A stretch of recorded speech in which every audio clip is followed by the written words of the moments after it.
네, 시청자 여러분 안녕하십니까? 계속해서 대구에서 전해드리겠습니다. 대구와 경북 지역에 내리는 비는 오늘 밤에 그친 뒤 내일 새벽부터 밤까지 다시 내리겠습니다.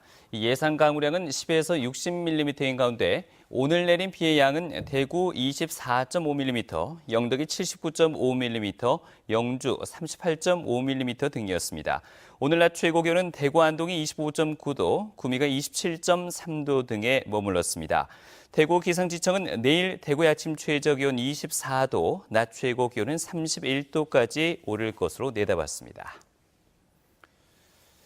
미국 정부가 무역 적자를 이유로 한미 FTA 개정 협상을 요구하고 있는데요. 이 미국의 주장과는 달리 한국과 미국 모두에게 이익이었다는 연구 결과가 나왔는데요. 그런데 그중 경북은 유독 손해를 보고 있는 것으로 나타났습니다. 윤영균 기자가 취재했습니다. 한미 FTA가 발효된 이후 미국에 대한 한국의 무역 수지 흑자는 2배 규모로 늘었습니다. 같은 기간 한국에 대한 미국의 무역 적자는 139억 달러를 기록했지만 한국으로 수출한 서비스 교역까지 포함한 경상 수지는 흑자였고 꾸준히 증가하고 있습니다. 특정 분야는 미국이 적자였지만 전체적인 수출과 수입 항목을 따지면 한국과 미국 모두 이익이었다는 의미입니다. 하지만 경상북도는 손해를 보고 있었습니다. 한미 FTA 발효 이후 자동차 부품 수출은 31% 늘었고 무선전화기와 반도체 수출도 늘었습니다. 하지만 한미 FTA 발효 직전에 전년 대비 11.6%까지 늘었던 경북의 대미 수출은 발효 이후 5년 동안 5.9% 감소했고 무역 수지도 22억 달러 줄었습니다. 개방을 더 많이 했다는 거죠. 완전 수입 기업 소고기 같은 거라든가 미국 소고기 수입률 점유율이 50% 정도 됩니다.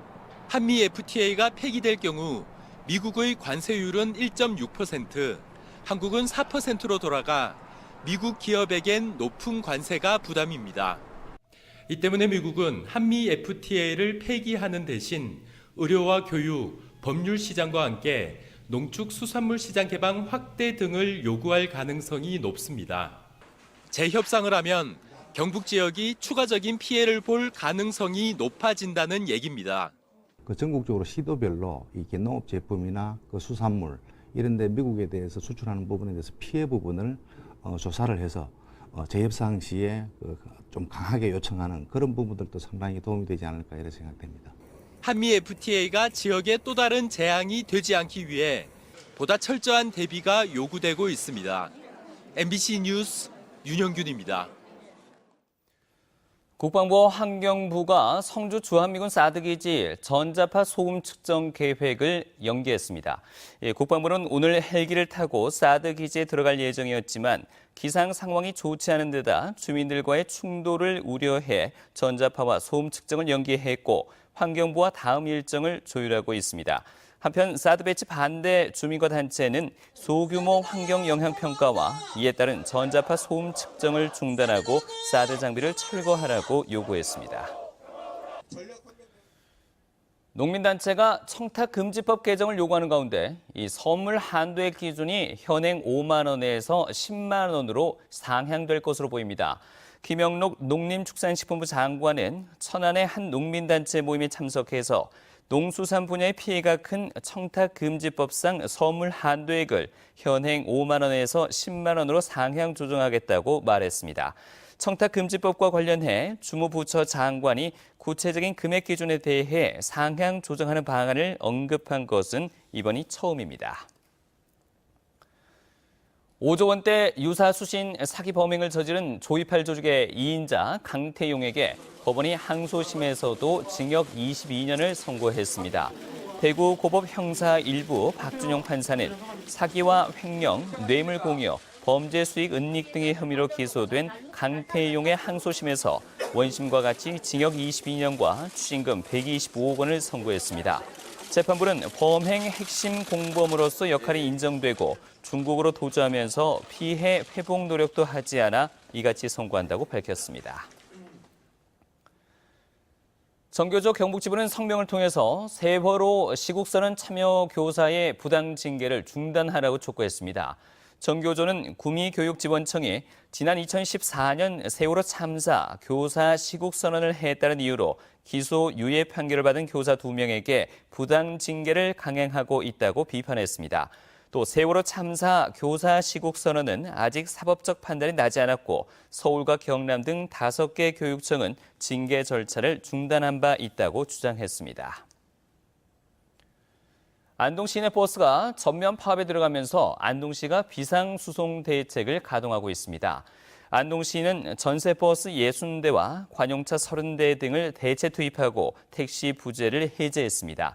비상운행에 따라 순환버스의 배차 간격이 이전보다 2배로 늘어났습니다. 대형버스를 운행하지 못하는 지역은 읍면 사무소의 관용차를 이용해서 수요 응답 방식으로 운행됩니다. 폭염이 길어지면서 경북 지역의 무더위 쉼터에 냉방비가 지원됩니다. 경상북도는 도내 1,300여 곳의 경로당과 마을 회관 등 무더위 쉼터에 재해구호기금 4,700만 원을 전기요금으로 지원해서 냉방기 가동이 중단되지 않도록 할 방침입니다. 한편 올여름 경북 지역에서는 78명의 온열 질환자가 발생했습니다. 상영시간 40분 이하 작품들로 구성되는 제18회 대구 단편영화제가 오는 15일까지 일주일 동안 이어집니다. 이번 영화제 기간에는 예심을 통과한 국내 경쟁작 22편, 대구와 경북 지역에서 제작된 애플시네마 6편, 초청작 15편 등 모두 43편의 작품이 독립영화전용관 5호 극장에서 상영됩니다. 오는 12일엔 수성구 상화동산에서 경쟁작과 개막작 등 6편의 영화가 상영될 예정입니다. 아동학대 피해와 신고가 해마다 늘고 있는 가운데 아동학대 신고 의무자를 확대하는 법안이 발의됐습니다. 더불어민주당 홍일학 의원은 아동학대 범죄를 알게 되거나 의심이 드는 경우 즉시 신고해야 하는 직종에 약사, 한약사, 집배원, 가정방문 학습교사 등을 추가하는 법률안 개정안을 대표 발의했습니다. 지금까지 대구였습니다.